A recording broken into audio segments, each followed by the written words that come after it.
Жұмыстың мақсаты кофе үлгілерінде кофеиннің массалық үлгісін ультракүлгін көрінетін спектроскопия әдісі арқылы анықтау және де градиолер графигін пайдалана отырып сандық есептеулер жүргізу. Қажетті құрал жабдықтар мен реактивтер: ультракүлгін спектрофотометр, кварц кюветалар, ультрадыбыстық ванна, аналитикалық таразы, кофеин, метанол, дистиллирленген су, сүзгі қағазы, өлшеуіш колбалар, пипеткалар және де стакандар қажет болады. Жұмыстың орындалу реті: бірінші реактивтерді дайындаймыз. Алғашқы реактивіміз А ерітіндісін дайындау. Яғни 1 грамм кофеиннің 0,25 дециметр куб стандартты ерітіндісін дайындаймыз. Ол үшін 50 сантиметр куб стаканға 1,01 грамм кофеин өлшеніп алынады. Оны эксикаторға орналастырып, кемінде 24 сағат кептірілу қажет. 250 сантиметр куб колбаға 0,25-0,01 грамм кептірілген кофеин салынып, оған аз мөлшерде үстіне дистиллирленген су құйылып араластырылады. Колбаның көлемі белгіге дейін дистиллирленген сумен жеткізілуі қажет. А ерітіндісіндегі кофеиннің массалық концентрациясы 1 грамм дециметр куб. Жаңадан дайындалған ерітіндінің бірден қолданылуы қажет.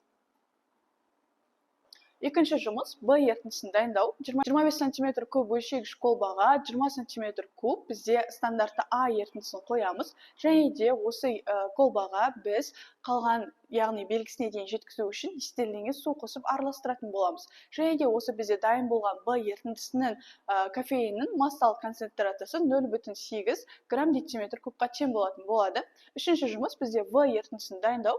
В ерітіндісін дайындау үшін бізде 25 см куб өлшегіш колбаға 15 см куб стандартты А ерітіндісін қоятын боламыз. Және де қалғанына, яғни белгісіне дейін жету үшін дистиллирленген су қосып араластыратын боламыз. Жалпы В ерітіндісіндегі кофеиннің массалық концентрациясы 0,6 грамм дециметр кубқа тең болады. Келесі бізде Г ерітіндісін дайындау.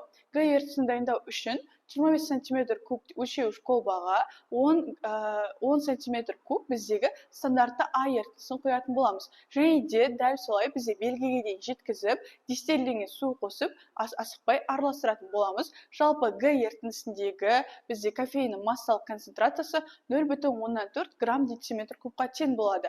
Келесі бізде Д ерітіндісін дайындау үшін 25 см куб өлшеуіш колбаға 5 см куб стандартты А ерітіндісін құйып, қалған, яғни белгісіне дейін жету үшін дистиллирленген су қосып араластыратын боламыз. Жалпы Д ерітіндісіндегі кофеиннің массалық концентрациясы 0,12 грамм дециметр кубқа тең болады. Келесі экстракциялық талдау. Экстракциялық әдіс үшін бізде, яғни кофеинді біз таразыға 1 грамм өлшеп алып, және де түрден кейінгі үшінші таңбаға дейінгі барлық сандарды жазып аламыз. Және де осы өлшенген кофеинді біз 250 см кубқа тең экстракция колбасына салатын боламыз.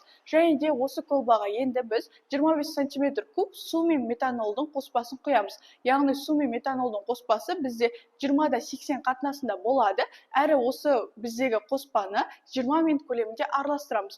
20 минут көлемінде араластырғаннан кейін колбаны сүзгіш қағаздан сүзіп өткізетін боламыз. Жалпы осы қоспаны біз 1 сағат көлемінде қолдануға жарамды болып келеді.